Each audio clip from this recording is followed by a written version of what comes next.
My project is called Advantages of Online Sources, comparing print sources to online sources, and my name is Christopher Bracci. Conventional wisdom claims that print sources are preferred more than online sources. I would contest this wisdom with the outweighing advantages that online sources have. There are some steps to help you evaluate if a source is credible.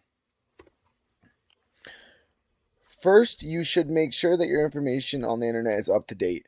A good general rule of thumb is to make sure the information was updated within the last 10 years. Of course, if researching an event that was longer than 10 years ago, older information may be okay for certain situations like that.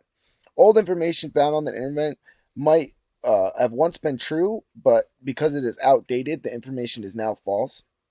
Check the website links and references. If these are dead links, chances are the information could be compromised. Next, check the author's credentials. See who wrote the information you are receiving.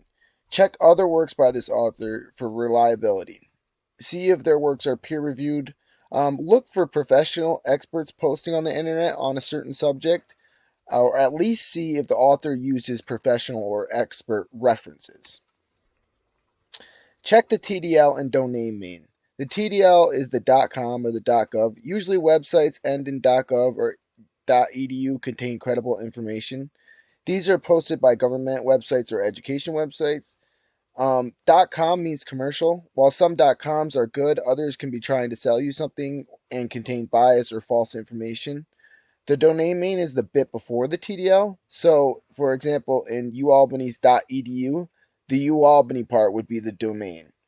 See if you recognize the domain name as you trust the university or something like that.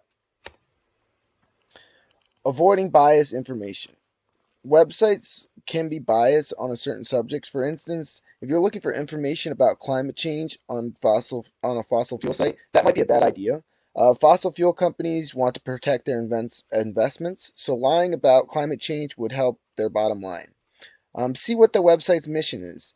They might be trying to sell you something by providing biased information. Political bias is a problem, so try to get all sides of an argument to form your own opinion. Check to see how clean the website looks. Do the graphics look professionally done? If a site looks messy, the chances are amateurs could have done it and the information may be false. The website should navigate and flow nicely. Check to see if the work is peer-reviewed or scholarly. Google Scholar is a great tool for trying to find reliable information, and databases like JSTOR have plenty of peer-reviewed and scholarly works. Avoid blogs. So when you're searching the internet, avoiding blogs is a good rule. Anyone could be editing or posting information on blog sites and commenting. This means that the work is usually not peer-reviewed and likely could contain false information. Wikipedia is a tricky site to gauge if the information is true or not. Most information on Wikipedia is true, but there is a fact that anyone could edit Wikipedia pages. Many Wikipedia pages are always being reviewed, but smaller ones might not get looked at as much. Wikipedia can be a helpful preliminary research to get a good gauge on a subject. There are advantages of using internet to do research. It is easy to collaborate with people across the globe. Receiving and sharing information online is fast compared to traditional print sources. When researching on the internet, one can soak up so much information in a period of time compared to print sources.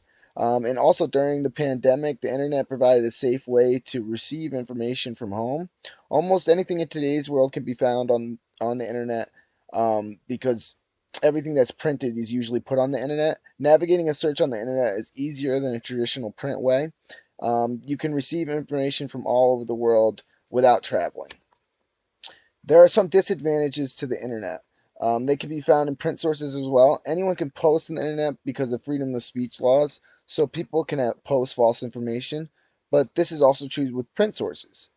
Some people on the internet like to troll, which is posting false information to get a certain reaction out of people. The internet has many outweighing advantages. Inspecting the credibility of a source will help you navigate the internet in today's world and rely on information more every day. We should embrace the use of the internet so people can understand the distinguishing factors into finding a credible source. And this is my